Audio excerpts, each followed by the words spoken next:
पहाड़ की खबर आप देख रहे हैं अपना उत्तराखंड। और आइए सबसे पहले आपको बताते हैं देहरादून से आ रही बड़ी खबर के बारे में, जहां सदस्यता अभियान के बीच में बीजेपी ने कांग्रेस विधायकों को पार्टी में आने का खुला ऑफर दिया है।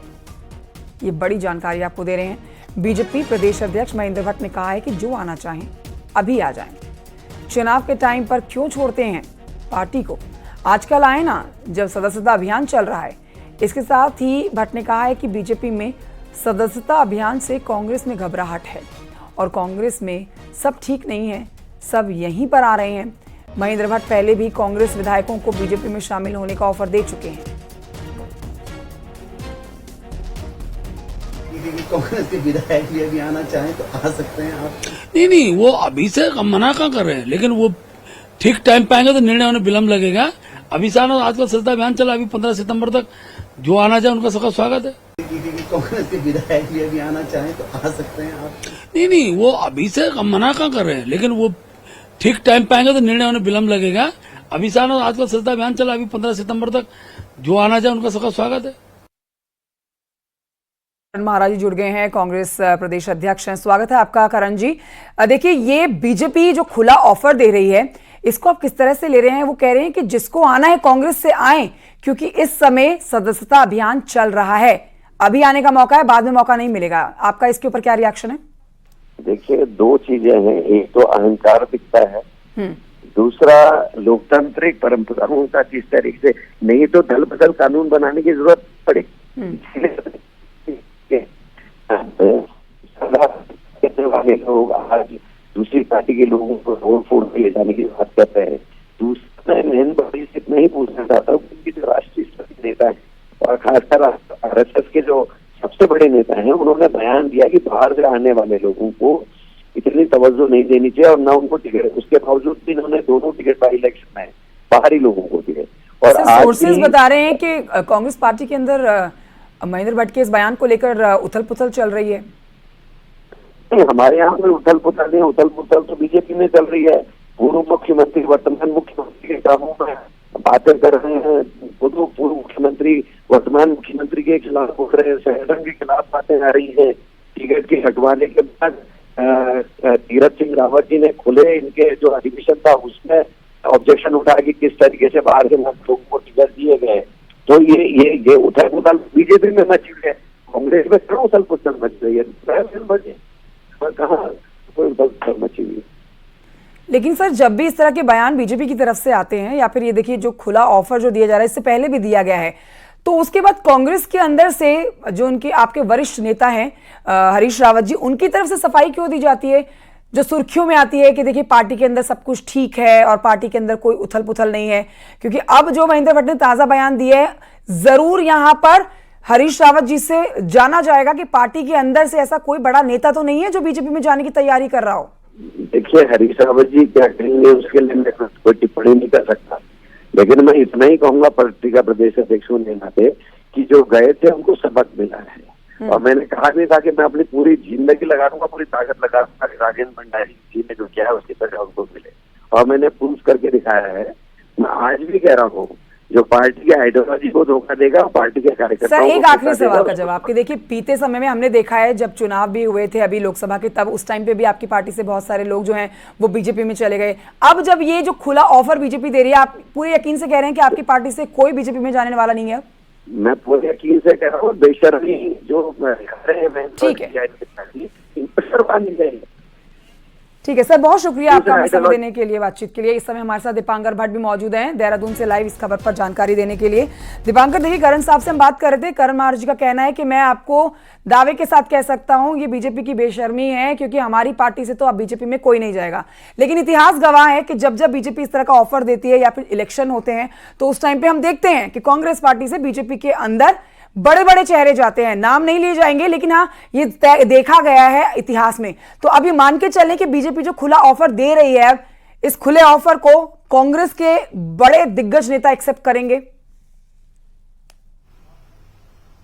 कंचन, जहां तक स्थितियां रही हैं अभी तक की, जो राजेंद्र भंडारी जो बद्रीनाथ से पूर्व विधायक रहे, कांग्रेस के, जो छोड़ के आए थे लोकसभा चुनाव से एन पहले, उनको यहां पर हार का सामना करना पड़ा और बाद में राजेंद्र भंडारी ने यह बयान यहां पर दिया कि हाँ, उनसे यह आकलन करने में कहीं ना कहीं गलती हुई है कि किस समय पर कांग्रेस छोड़कर बीजेपी में जाना चाहिए था और उनका दाव गलत पड़ा। तो एक बात, जो राजेंद्र भंडारी के साथ जो घटा है, इस समय कांग्रेस के 20 विधायक हैं, तो कांग्रेस के 20 विधायकों में से कोई बीच में जाकर फिर उपचुनाव की स्थिति पैदा हो और फिर उसको ये कहा जाए कि ये अपनी इच्छाओं के लिए, अपनी महत्वाकांक्षाओं के लिए सीट बदल रहा है, तो ऐसी स्थिति फिलहाल कांग्रेस के विधायकों को इस बात का डर है कि हो ना हो राजेंद्र भंडारी की तरह उनके साथ भी कोई ऐसा अनुभव हो, तो विधायक तो मुझे लगता है इतना बड़ा स्टेप कोई नहीं लेगा। लेकिन हाँ, बीजेपी एक रणनीतिक तौर पर, क्योंकि निकाय चुनाव है, पंचायत चुनाव है, यहां पर यह जरूर दिखाने की कोशिश कर रही है, एक राजनीतिक दबाव बनाने की कोशिश कर रही है कहीं ना कहीं बीजेपी और कांग्रेस के ऊपर, कि कांग्रेस में कहीं ना कहीं नेताओं के अंदर एक मैसेज दिया जाए कि बीजेपी मजबूत पार्टी है। तो अब देखना होगा कि जो बीजेपी प्रदेश अध्यक्ष ने बयान दिया है कल, जो धन सिंह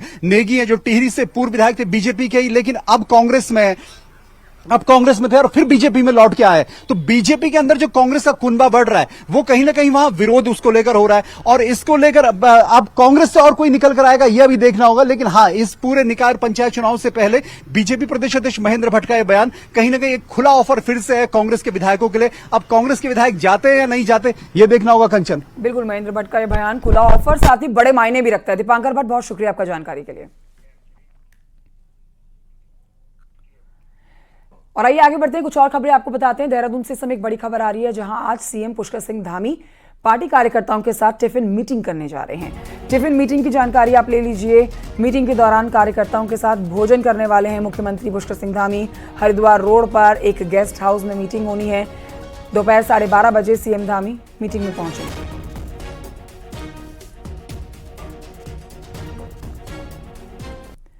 मुख्यमंत्री पुष्कर सिंह धामी ने मुख्यमंत्री आवास में पूर्व राष्ट्रपति और शिक्षाविद सर्वपल्ली राधाकृष्ण की जयंती के अवसर पर श्रद्धांजलि दी है।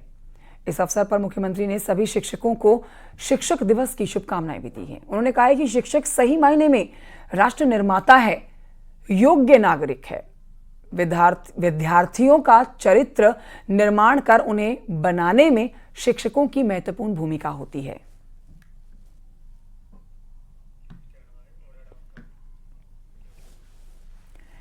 एक बड़ी खबर आपको बता देते हैं, उत्तराखंड में बड़ा प्रशासनिक फेरबदल हुआ है, जिसमें 6 जिलों के डीएम बदले गए हैं। सबके नाम एक एक करके जानिए, जिसमें सवीन बंसल का नाम सबसे ऊपर है। देहरादून के नए डीएम बनाए गए हैं। साथ ही हरिद्वार के नए डीएम कमरेंद्र सिंह बने हैं, जबकि संदीप तिवारी चमोली के नए डीएम घोषित किए गए हैं। इसके साथ आप ये भी जानिए, कई जिलों के सीडीओ भी बदले गए हैं। दीपक रावत को सेक्रेटरी सीएम जिम्मेदारी दी गई है। प्रकाश चंद बने हैं निदेशक समाज कल्याण। तो वहीं झरना कामठान डीजी विद्यालय शिक्षा बनाए गए हैं, जबकि रामदत्त पालीवाल डायरेक्टर मंडी परिषद और हरिचंद्र सेमवाल आबकारी आयुक्त बने हैं। एक बड़ी जानकारी आपको यह भी दे देते हैं कि ये जो ट्रांसफर हुए हैं, इनमें आज ही ज्वाइनिंग भी होनी है नए अधिकारियों की। डीएम की आज ही ज्वाइनिंग भी होनी है।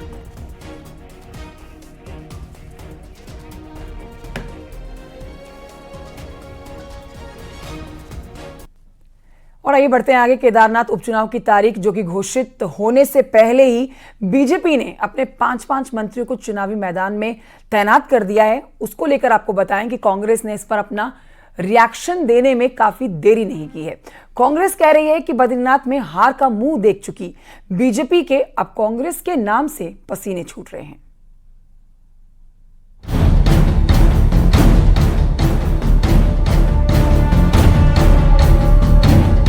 उत्तराखंड में अब बारी केदारनाथ विधानसभा उपचुनाव की है।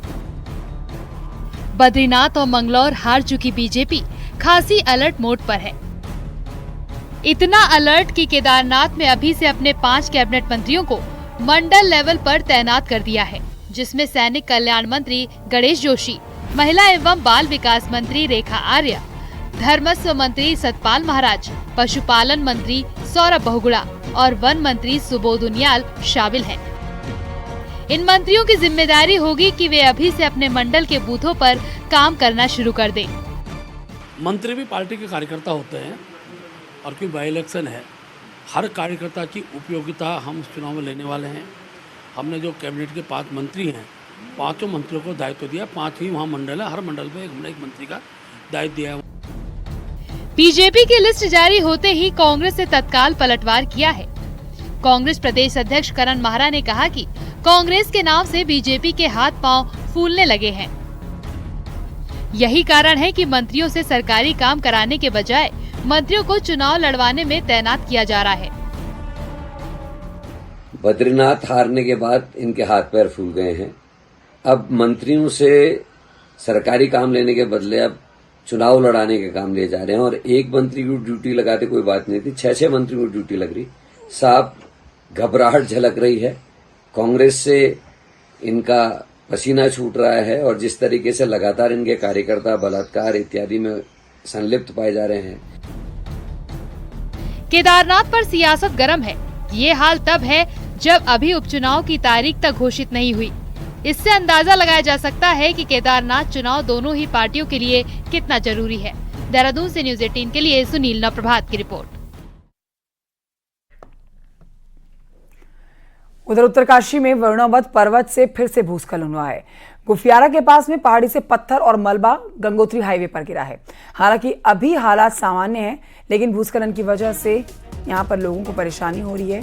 इसकी मुख्य वजह जो अतिक्रमण बताई जा रही है, उस पर आप ये जानिए कि 2003 के बाद 21 साल में इस इलाके में हेक्टेयर सरकारी जमीन पर, कई हेक्टेयर सरकारी जमीन पर प्रशासन की नाक के नीचे अतिक्रमण हुआ है और अब तक 287 से ज्यादा अवैध निर्माण किए गए हैं। जबकि 2003 में वरुणावत पर्वत पर हुए भूस्खलन के बाद इंदिरा कॉलोनी से लेकर गुफियारा तक लगभग 1.5 किलोमीटर हिस्से को बफर जोन में रखा गया था।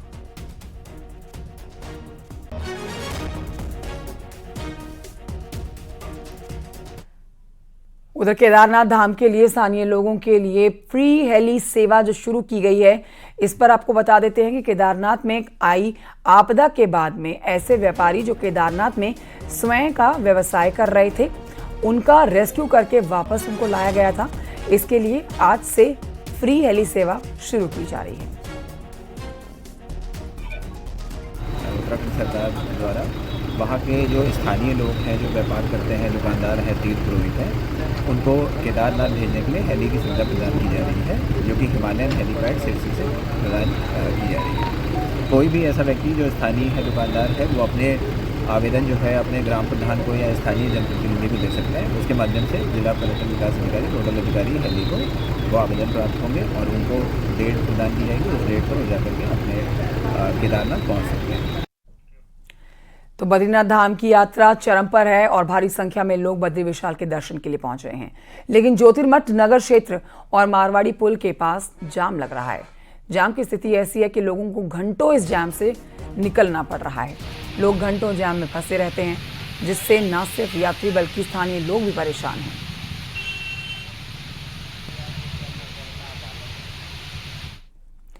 राजधानी देहरादून के आईएसबीटी में हुई नाबालिग लड़की से गैंगरेप के मामले में पुलिस ने चार्जशीट कोर्ट में दाखिल कर दी है। मामले में जल्द आरोपियों पर कार्रवाई के लिए पुलिस ने 35 गवाहों के बयान दर्ज कराए थे, जिसमें पीड़ित के साथ ही एक महत्वपूर्ण गवाह के बयान कोर्ट के सामने पहले ही दर्ज किए जा चुके हैं। पुलिस के मामले में गैंगरेप, पॉक्सो, गलत तरीके से संबंध बनाना, साक्ष्यों से छेड़छाड़ जैसी धाराओं में चार्जशीट दाखिल की है। आपको बताएं कि 12 अगस्त को देहरादून के आईएसबीटी में 2 बस ड्राइवर, 2 कंडक्टर के साथ एक कैशियर ने लड़की से गैंगरेप किया था। सभी 5 आरोपियों को जेल भेजा जा चुका है। पीडब्ल्यूसी के वो मेंबर्स भी हैं जिनके द्वारा काउंसलिंग की गई। इसमें पुलिस के वो गवाह भी हैं जिनके द्वारा सीसीटीवी फुटेज कलेक्ट किया गया दिल्ली और पूरे रास्तों में। इनके द्वारा रिकवरी के गवाह भी हैं, जो पीसीआर के दौरान जो रिकवरी हुई थी पूरी एसआईटी टीम के, वो गवाह हैं। साथ ही इसमें डॉक्टर्स भी हैं और इसमें अन्य जो हमारे, मैंने बताया, कुछ ऐसे चश्मदीद गवाह हमें मिले थे जिनको मैं उनका नाम अभी डिस्क्लोज नहीं कर रहा, लेकिन जिन्होंने बस से उतरते हुए अभियुक्तों की पहचान करी थी। तो ऐसे करके टोटल 35 गवाह इसमें चार्जशीट में हमने रखे हैं। खबर विकास नगर से, जहां एक लड़के ने पहाड़ के लोगों को गालियां देते हुए वीडियो शेयर किया है सोशल मीडिया पर। वही लड़का है जिसको पकड़ लिया है। देखिए, गुस्से में आए लोगों ने इस आरोपी को गिरफ्तार करने की मांग की थी। इस मामले की गंभीरता को देखते हुए पुलिस भी एक्शन में आ गई। इस आरोपी के खिलाफ मामला दर्ज कर लिया है। इसका नाम रहीश उत्तर प्रदेश के सहारनपुर के रहने वाला है, जहां से इसकी गिरफ्तारी हुई है। आरोपी पर पहले भी इसी तरह के मामले हिमाचल प्रदेश के पुरुवाला में दर्ज किए गए हैं। प्राप्त होने पर एक मुकदमा दर्ज किया गया था विकास नगर कोतवाली में। चूंकि मामला संवेदनशील था और इस तरह से समाज में व्यवस्था फैलाना या क्षेत्रवाद की बात करके हमारे पहाड़ के लोगों को गालियां देना, इसको गंभीरता से लेते हुए टीम का तत्काल गठन किया गया था और टीम द्वारा इसमें जो इंस्टाग्राम आईडी थे जिसके द्वारा ये पोस्ट किया गया था उसके संबंध में और जानकारी जुटाते हुए सहारनपुर से एक अभियुक्त को इसमें गिरफ्तार कर लिया गया है। हल्द्वानी की सड़कों पर रात में पुलिस का कड़ा पहरा दिख रहा है, जिसको देखकर शातिर अपराधियों ने अपने अपराध करने का समय बदल दिया है। हल्द्वानी के मुखानी थाने के पास 2 बाइक सवार बदमाशों ने एक बुजुर्ग महिला को अपना निशाना बनाया है और देखिए महिला के गले से सोने की चेन को झपट लिया है।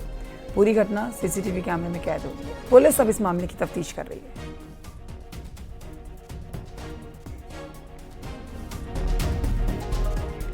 खबर उधम सिंह नगर से, जहां से एक हैरान करने वाला मामला सामने आया।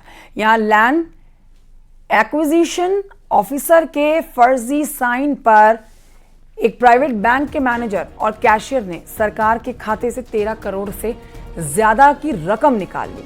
और जैसे ही ये खबर सामने आई, जिला प्रशासन में हड़कंप मच गया। लेकिन उधम सिंह नगर पुलिस ने घटना के 24 घंटे के भीतर ही इस मामले का खुलासा कर दिया। पुलिस ने बैंक मैनेजर और कैशियर को गिरफ्तार कर लिया है।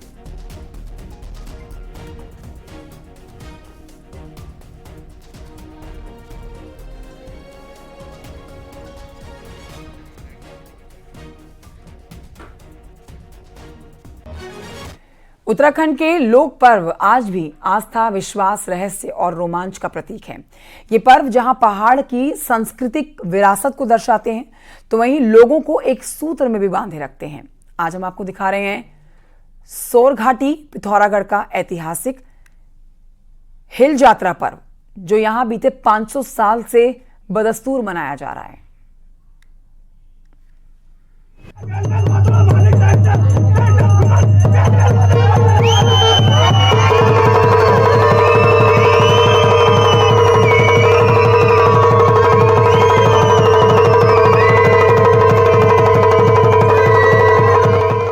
पहाड़ों में इस महीने को कृषि पर्व के रूप में मनाने की परंपरा सदियों से चली आ रही है। सातु आठू से शुरू होने वाले कृषि पर्व का समापन सोर घाटी पिथौरागढ़ में हिल यात्रा के रूप में होता है।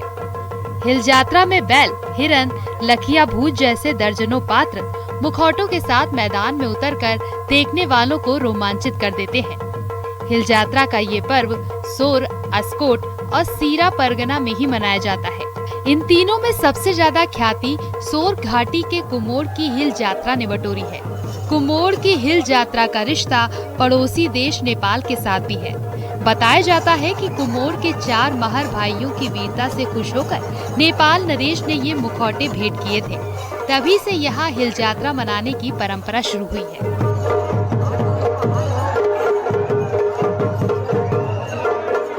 उत्सव की तो यह हिल यात्रा उत्सव पौराणिक गाथाओं से भी जुड़ा हुआ है और इसका संबंध नेपाल से भी है।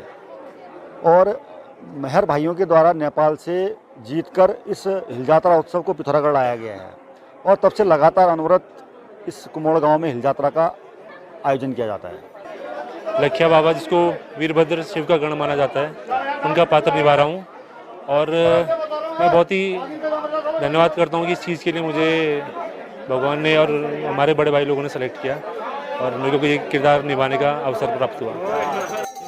इस पर्व का आगाज भले ही महर भाइयों की वीरता से शुरू हुआ हो, लेकिन अब इसे कृषि पर्व के रूप में मनाया जाने लगा है। हिल यात्रा में हिरन, चीतल, बैल, धान लगाती महिलाएं पहाड़ के कृषि जीवन के साथ ही पशु प्रेम को भी दर्शाती है। समय के साथ आज इस पर्व की लोकप्रियता इस कदर बढ़ गई है कि हजारों की संख्या में लोग हिल यात्रा देखने पहुंचते हैं। इतना अच्छा महसूस हो रहा है। पहली बार जब टीवी में देखते थे तो इतना अच्छा नहीं लगता था, लेकिन अब जब रियल लाइफ में एक्सपीरियंस कर रहे हैं उस चीज़ को तो बहुत ज़्यादा अच्छा लग रहा है। यहाँ पे हम अपने कल्चर को देख रहे हैं, अपने फेस्टिवल्स को देख रहे हैं जो लोग भूल चुके हैं। हम उसी चीज़ों की याद दिला रहे हैं कि हमारी संस्कृति क्या थी, हमारा पास्ट क्या था। आठों पर्व के बाद ये मनाया जाता है, जिसमें पूरे क्षेत्र में बड़ा उत्साह रहता है और ऐसा मुखौटा नृत्य इधर आसपास के क्षेत्र में और काफ़ी दूर क्षेत्र तक उत्तराखंड में भी ये देखने को नहीं मिलता और देश में भी ये अनोखा मुखौटा नृत्य शैली है जिसमें ये पर्व यहाँ पर मनाया जाता है। हिल यात्रा देखने आए हजारों लोगों को मुख्यमंत्री पुष्कर सिंह धामी ने भी वर्चुअली संबोधित किया। सीएम के संबोधन के बाद वो घड़ी भी आ गई जिसका इंतजार सबको रहता है। घंटों तक चलने वाले हिल यात्रा पर्व का समापन लखिया भूत के आगमन के साथ होता है, जिसे भगवान शिव का गढ़ माना जाता है।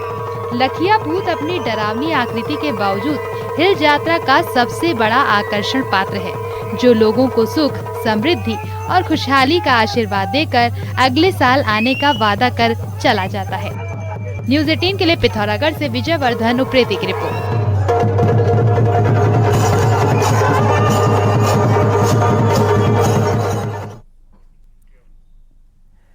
और आइए आगे बढ़ते आपको दिखाते हैं पहाड़ की 10 बड़ी खबरें पहाड़ टॉप 10 में। चक्राता की कालसी में ग्राम विकास सचिव राधिका झा ने विकास कार्यों का औचक निरीक्षण किया। इस दौरान लापरवाही पर अपर अधिकारियों को फटकार भी लगाई।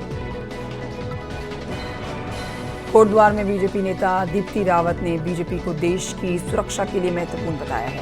दीप्ति रावत ने कहा है कि महिलाओं के विकास में बीजेपी बड़ी भूमिका निभा रही है।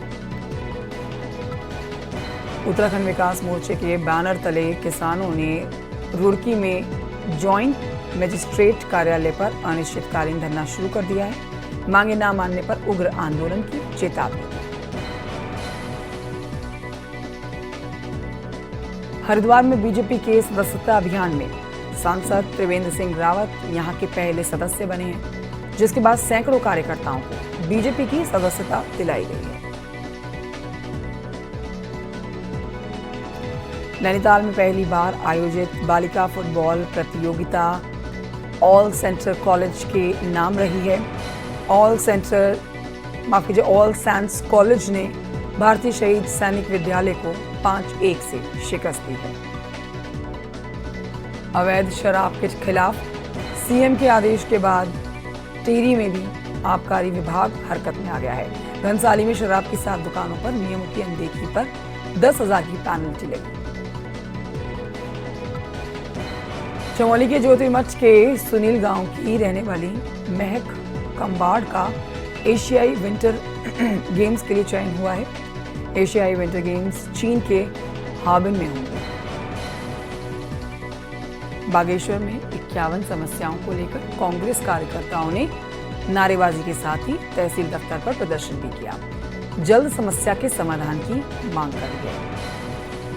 उधर टिहरी में एसडीएम की अध्यक्षता में एचसीसी कंपनी से निकाले गए कर्मचारियों की मांगों को लेकर कंपनी प्रबंधन टीएचडीसी और कर्मचारियों के साथ बैठक हुई। और टिहरी में अधिकारियों की 1 दिवसीय वर्कशॉप का आयोजन किया गया, जिसमें भारत सरकार के पोर्टल और विभिन्न विभागों की योजनाओं के बारे में जानकारी दी।